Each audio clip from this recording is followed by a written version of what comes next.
41번입니다.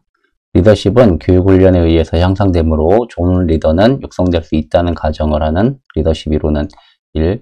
특성접근법 2. 상황접근법 3. 행동접근법 4. 제한적 특질접근법. 자, 리더십 이론이고요. 그래서 좋은 리더는 육성될 수 있다. 그래서 교육이 필요하다. 이런 이론입니다. 그런 이론을 행동접근법, 행동이론 이렇게 부르는데요. 해설을 보시면 조금 더 자세하게 나와 있습니다. 리더가 취하는 행동에 중점을 두고서 리더십을 설명하는 이론이고요. 행동이론에 입각하는 리더는 그 자신의 행동에 따라 집단 구성원에 의해 리더로 선정되고 나아가 리더로서의 역할과 리더십이 결정된다고 하고 있습니다. 그래서 리더십 교육 훈련에 의해서 향상이 되기 때문에 좋은 리더는 육성될 수 있다라는 것들이 행동이론의 주요 내용입니다. 그래서 41번의 정답은 3번이 되겠습니다. 42번입니다. 하우스의 경로 목표 이론 중 리더 행동에 따른 4가지 범주에 해당하지 않는 것은 1. 방임적 리더 2. 지시적 리더 3. 후원적 리더 4. 참여적 리더. 하우스의 경로 목표 이론에는 4가지 리더 행동에 따른 4가지 범주를 정해놨습니다. 그 4가지 범주는 지시, 지원, 참여, 성취지향적 리더입니다. 그래서 이 4가지 범주에 해당하지 않는 것은 방임적 리더 1번이 되겠고요.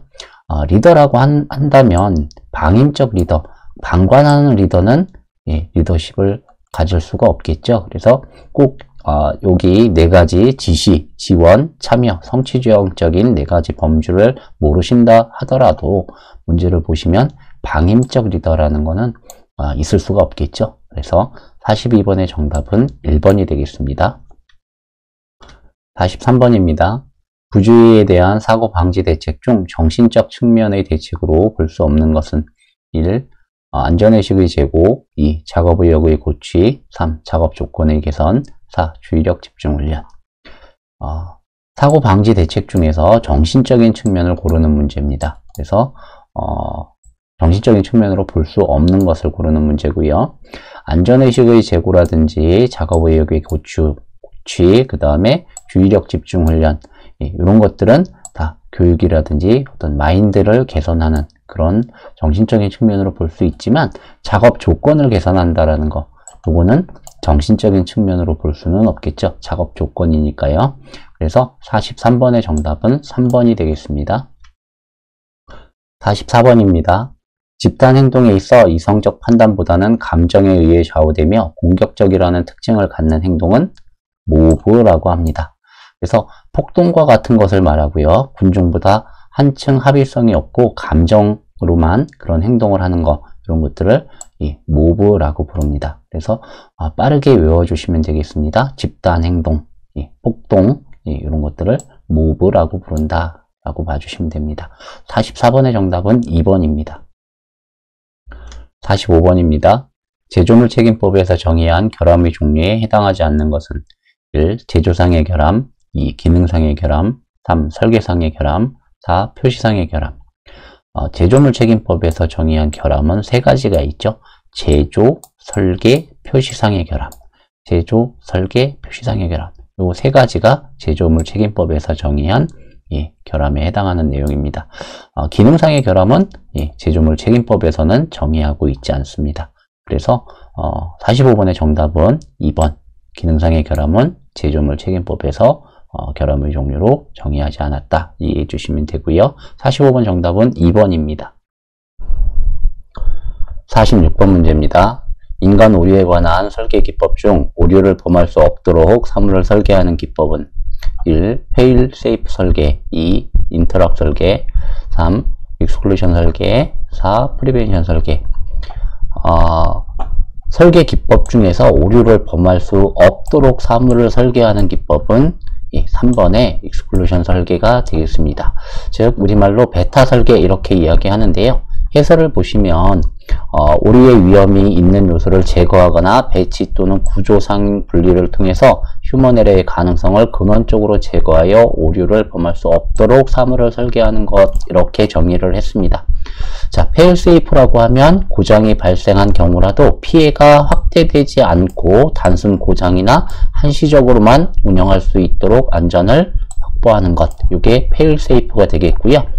인터락 설계다라고 하면 조작들이 올바른 순서대로 일어나도록 강제하는 것. 그러니까 순서가 정해져 있는 순서가 아닌 경우에는 작동되지 않는 그런 설계가 인터락 설계 이렇게 되겠습니다. 자, 프리벤션 설계라고 하면 예방 설계 이렇게 이야기하는데요. 이 예방 설계라는 개념은 굉장히 좀 광범위하다라고 이해해 주시면 되고요. 그러면 예방 설계다라고 하면 페일세이프나 인터락이나 뭐 익스클루션이나 여러 가지 예방 설계 기법들이 다 포함되어 있다라고 이해해 주시면 되는데 46번 문제에서는 오류를 범할 수 없도록 사물을 설계한다라고 하면 해석하기에 따라서 프리벤션도 답이 될 수 있지 않겠느냐라고 하시는 분들도 계실 텐데, 이 프리벤션이라고 하면 오류를 범할 수 없는 이런 기법은 아닌 것으로 좀 더 광범위하다라고 이해해 주시면 되고요.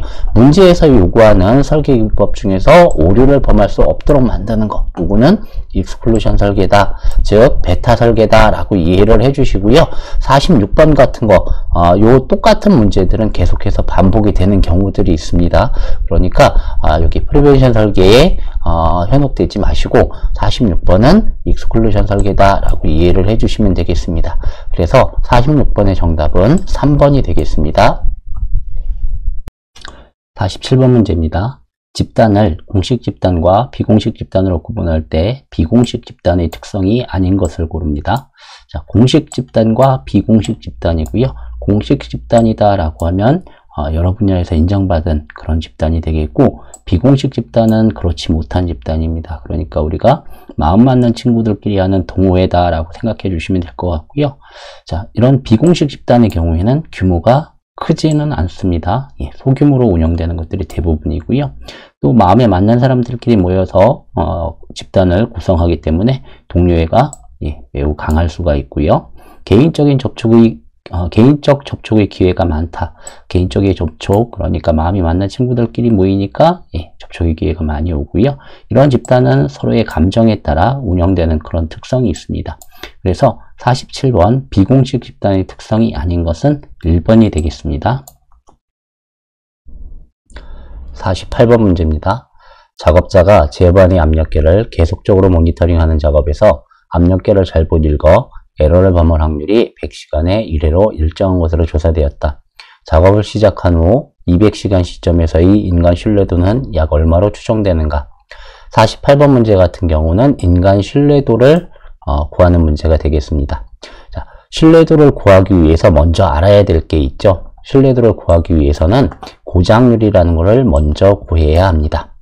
자, 고장률의 공식은 총 가동시간분의 고장 건수 이렇게 되고요. 우리가 신뢰도를 구하는 문제가 있는데, 이 신뢰도는 신뢰도 구하는 문제에서는 연속적인 직무에서의 인간 신뢰도를 구하는 것인지 아니면 단속적인 직무에서 인간 신뢰도를 구하는 것인지 먼저 확인을 해 주셔야 됩니다. 48번 문제 같은 경우는 연속적인 직무에서 인간 신뢰도를 구하는 문제고요. 여기에서 신뢰도라고 하면 공식이 이렇게 간단하게 나와지는 게 있습니다. 상수의 2는 마이너스 람다 t 이렇게 구하는데요. 여기에서 우리가 모르는 게 바로 람다라는 요거를 모르고 있습니다. 요 람다라는 것은 고장률을 뜻하는 거고요. 고장률은 총 가동시간분의 고장 건수 이렇게 구할 수가 있습니다. 자, 문제에서 총 가동시간은 100시간에 1회 이렇게 되어 있습니다. 그러면 총 가동시간은 100이 되겠고요. 그리고 고장 건수는 1이 되겠습니다. 그래서 100분의 1 이렇게 나와 있는 거고요. 자, 람다를 구했으니까, 고장률을 구했으니까 신뢰도를 한번 구해 보겠습니다. 신뢰도는 자연상수 2 마이너스 람다 t 이렇게 정의한다고 말씀을 드렸고요. 여기에서 우리 람다는 구했죠. 100분의 1이라고 구했습니다. 자, 그러면 다시 이 문제를 풀어보게 되면 자연상수 2에 마이너스 람다가 100분의 1이기 때문에 100분의 1 그대로 써주고요. 그 다음에 t가 나왔습니다. 여기에서 t는 시간이 되겠습니다. 그래서 문제에서 보시면 작업을 시작한 후 200시간 시점 그랬으니까 곱하기 200 해주게 되면 공식은 완성이 된 겁니다. 자, 그러면 우리 여기 자연상수 이 윗부분을 먼저 해결을 해보도록 할게요. 마이너스 100분의 1 곱하기 200 하면 마이너스 100분의 200 그대로 써줄 수가 있고요. 그러면 0 두 개 없어지고요. 예, 그러면 마이너스 2 이렇게 됩니다. 그래서 이 문제를 종합적으로 풀어보면, 종합적으로 계산을 완료해보면 자연상수 2 마이너스 2 이렇게 됩니다. 요게 요 문제의 정답이 되겠고요. 우리 문제에서 예제에서 보면 0.02, 0.98 이렇게 나와 있으니까 우리는 요 자연상수를 구하는 문제는 계산기를 이용해서 풀어주면 되겠습니다. 자, 계산기 하면 제가 쓰는 계산기는 이렇게 생겼고요. 먼저 전원을 1번으로 켜주시고요. 그 다음에 여기 제일 왼쪽에 보면 Shift라는 버튼이 있습니다. 이 Shift라는 버튼을 먼저 눌러주시고요. 그리고 여기 두 번째 줄에 보면 리니어라고 표현된 게 있는데 요 밑에 보면 우리가 구하는 자연상수에 관한 기호가 여기 들어가 있습니다. 그래서 전원 켜고 Shift 누르고 여기 LN이라는 버튼을 눌러주게 되면 모니터에서 자연상수 2 그리고 위에 네모가 깜빡깜빡 하고 있을 겁니다. 그러면 아무것도 생각하지 마시고 그냥 우리는 위에 지수가 마이너스 2 이렇게 되어 있으니까 그대로 여기 마이너스 2 이렇게 순서대로 눌러주시고 이퀄 눌러주시면 계산기가 알아서 계산을 해줍니다. 그 답은 0.135 이렇게 나오고요. 이 뒤로 숫자는 더 있습니다. 그런데 우리는 소수점 셋째에서 보통 일반적으로 끊어주게 되고요.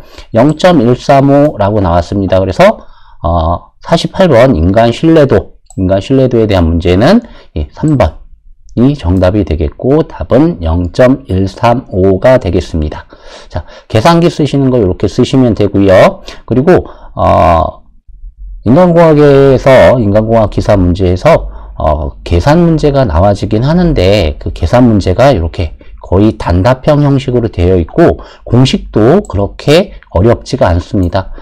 우리 신뢰도 구하는 거 자연상수 2에 마이너스 람다 t 요게 공식입니다. 요거 하나 외워주시고 그리고 람다 고장률을 위해서 총 가동시간분의 고장 건수 요것만 외워주시면 요런 공식이 있다는 것만 외워주시면 48번 문제는 아주 쉽게 해결할 수 있는 문제입니다. 그래서 이런 공식도 포기하지 마시고 꼭 간단하니까 암기해 주시면 좋을 것 같습니다. 48번 정답은 3번입니다.